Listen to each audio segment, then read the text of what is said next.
Today வந்து பன்னீர் butter masala recipe வந்து உங்கள்கிட்ட ஷேர் பண்ணலான்னு இருக்கேன். அதுக்கு வந்து தேவையான இன்க்ரீடியன்ட்ஸ் வந்து 3 ஆனியன், 2 டொமேட்டோ, பட்டர், தென் வந்து கஸ்தூரி மேத்தி, அதுக்கப்புறம் வந்து மெயின் இன்க்ரீடியன்ட்ஸான பன்னீர் தேவை. அதுக்கப்புறம் என்ன பண்ணணும்னா ஃபஸ்ட்டு வந்து ஆனியன் 3 ஆனியன் 2 டொமேட்டோ வந்து நல்லா வாஷ் பண்ணிட்டு கட் பண்ணி வச்சுக்கணும். அதுக்கப்புறம் வந்து என்ன பண்ணணும்னா கடாய் ப்ளேஸ் பண்ணிவிட்டு கொஞ்சமாக ஆயில் ஊற்றிக்கிட்டு ஹோல் ஸ்பைசஸ் எல்லாம் போடணும். பட்டை, கிராம்பு, ஏலக்காய், அதுக்கப்புறம் பிரியாணி இலை எல்லாம் போட்டுட்டு அதுக்கப்புறம் தான் ஆனியன் போட்டுட்டு ரொம்ப வதக்கணும்னு அவசியம் இல்லை. ஏன்னா நம்ம வந்து கிரைண்டாக பண்ண போகிறோம். ஓரளவுக்கு வதங்கினா போதும். அதுக்கப்புறம் வந்து அது நல்லா கொஞ்சம் வதங்கினதுக்கப்புறம் டொமேட்டோ போட்டுட்டு ஒரு க்ரீன் சில்லி போடணும். போட்டுட்டு அதுக்கப்புறம் நல்லா வதங்கினதுக்கப்புறமா ஒரு 5 கேஷ்யூஸு, அதுக்கப்புறம் காஷ்மீர் ரெட் சில்லி 2 இருந்தால் போட்டுக்கோங்க. போட்டு நல்லா வதங்கினதுக்கப்புறம் எடுத்து வச்சுக்கோங்க, கூல் டவுன் ஆகட்டும். அதுக்கப்புறம் மீன் வந்து நம்ம என்ன பண்ண போகிறோம்னா அந்த பன்னீருக்கு வந்து ஒரு மசாலா ரெடி பண்ணி அதை லைட்டாக ஃப்ரை பண்ணி வச்சுக்கணும்.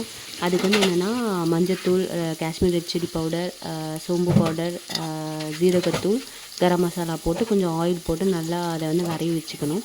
அதுக்கப்புறம் ஒரு கடாய் ப்ளேஸ் பண்ணிட்டு அதில் வந்து பட்டர் போட்டுட்டு இதை வந்து பன்னீரை வந்து க்யூப்ஸாக வெட்டி வச்சுருக்கோம். அதை வந்து அதில் வந்து போட்டுட்டு நல்லா கொஞ்சம் ஃப்ரை பண்ணி எடுத்து வச்சுக்கணும்.